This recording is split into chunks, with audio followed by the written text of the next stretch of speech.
এর আগে যদি রাজ্জাক বিন ইউসুফ এবং জাকির নায়েক বলে দেয় যে আপন খালাকে বিয়ে করা যায় না, এই শালা ওটাই করবে রে। জি, এরা মন্দ পূজারী, এরা কোনোদিন চেক করে না। নচেত আবু দাউদের স্পষ্ট জয়ীফ হাদিসকে সহিহ বলে এতদিন থেকে চালিয়ে যাচ্ছে, কোনো ব্যাটার ক্ষমতা হল না বলা। জি, তাহলে এরা জাতিকে কি করছে বুঝতে পারছেন? এদের মৌলবি বলছে উটের পেশাব হয়ে যাবে, এটা এরা বিশ্বাস করেছে। আব্দুর রাজ্জাক বিন ইউসুফ বলেছেন নাউজুবিল্লাহ, মাফ করবেন বলতে বাধ্য, স্ত্রীর দুধ পান করা যায়, নাউজুবিল্লাহ বলেন, জোরে বলতে হবে আস্তাগফিরুল্লাহ। জি, এটারও ব্যাপার বলবে সহিহ হাদিস আছে। এর ভক্তরা কি করবে? এটাই বিশ্বাস করবে। এ যখন এই কথা বলেছিল, আমাদের মতন মৌলবি যদি থাকতো তো একটা চাপ্পাল নিচে থাকতো না। এর গলায় মেরে এমন অবস্থা করে দেয়, আর জন্মধারণী মা পর্যন্ত চিনতে পারতো না যে আমারই ছেলে। জি, স্পষ্ট হারাম আছে, একমাত্র জন্মধারণী মায়ের দুধ পান করা যাবে। আর যেই মহিলার আপনি দুধ পান করে নেবেন সে আপনার দুধ মা হয়ে যাবে। আর আপনার দুধ পান করার বয়স কত? কাজ্জাব বিন ইহুদি, কুরআন পাকের মধ্যে আল্লাহ পাক বলছে, কুরআন পাকে আল্লাহ বলছেন যে মহিলারা তার বাচ্চাকে 2 বছর পর্যন্ত দুধ পান করাবে। আর আহলে হাদিসের জাহিল আবু জেহেল চাইতে নিকৃষ্ট কাজ্জাব বিন ইউসুফ বলছে যতদিন মায়ের দুধ হবে ততদিন পান করবে। মানে এখন যদি রাহুলের মায়ের দুধ বের হয় তো এ পান করবে।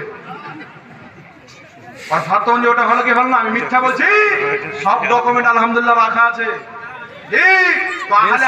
বাড়ি বিয়ে দেওয়া হারাম, কারণ আপনার মেয়ের কেমন কেমন কাজ করে, যেমন ইহুদিরা করে, হিফাজত করে, এরা জানোয়ারের মতো মহিলাকে ব্যবহার করবে।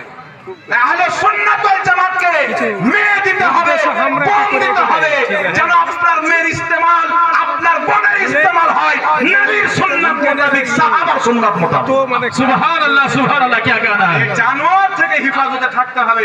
আরে কুত্তা বিল্লি পর্যন্ত কিছুদিন হয়ে গেলে মায়ের দুধ পান করে না। আর এ বলছে যতদিন দুধ হবে ততদিন দুধ পান করবে। তুই তো জঙ্গলি কুত্তার চাইতে বেশি খারাপ রে। কোথায় ফাতোয়া ফালি? তো কোরআনের বিরুদ্ধে ফাতোয়া। এর ভক্তরা ওটাই মেনে বিশ্বাস করে নিয়েছে। বললাম না, এর যারা ভক্ত, এরা আরএসএস এর অন্ধ ভক্ত, গোবর মুখ করে চাইতে হচ্ছে নিকৃষ্ট। বুঝতে পারলেন? তাই এটা কিসমতের উপরে নাজ করেন যে মহান রব্বুল আলামিন সুন্নিদের কপালে 12ই রবিউল আউয়ালের খিচুড়ি রেখেছেন, মুহররমের খিচুড়ি রেখেছেন, গোশ পাকের মুরগা রেখেছেন। আল্লাহ শুকরিয়া আদায় করেন, যত পবিত্র খাবার সুন্নিদের কপালে, বীর্য, মুত, পেশাব, গোশাব ওয়াহাবিদের কপাল।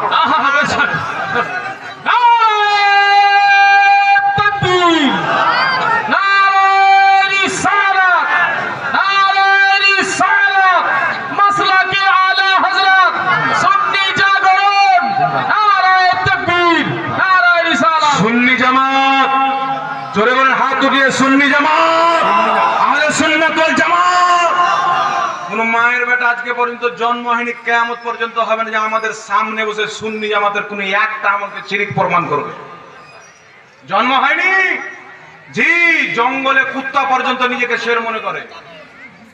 বাড়ির ভিতরে একটা ছাগল যদি সিং বড় থাকে ওই নিজেকে শের মনে করে।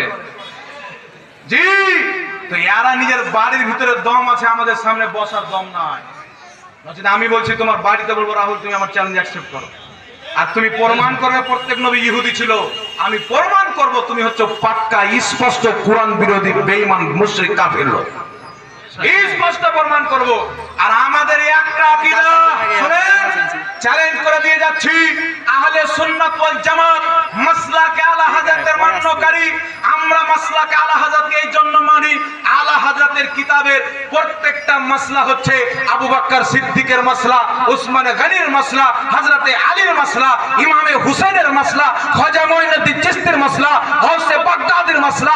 ইমামে আহলে সুন্নাত নিজের কিতাবে যত মাসলা বয়ান করেছেন প্রত্যেক মাসলা হচ্ছে কোরআন এবং নবী মুস্তাফার সুন্নাত অনুযায়ী। সুবহান।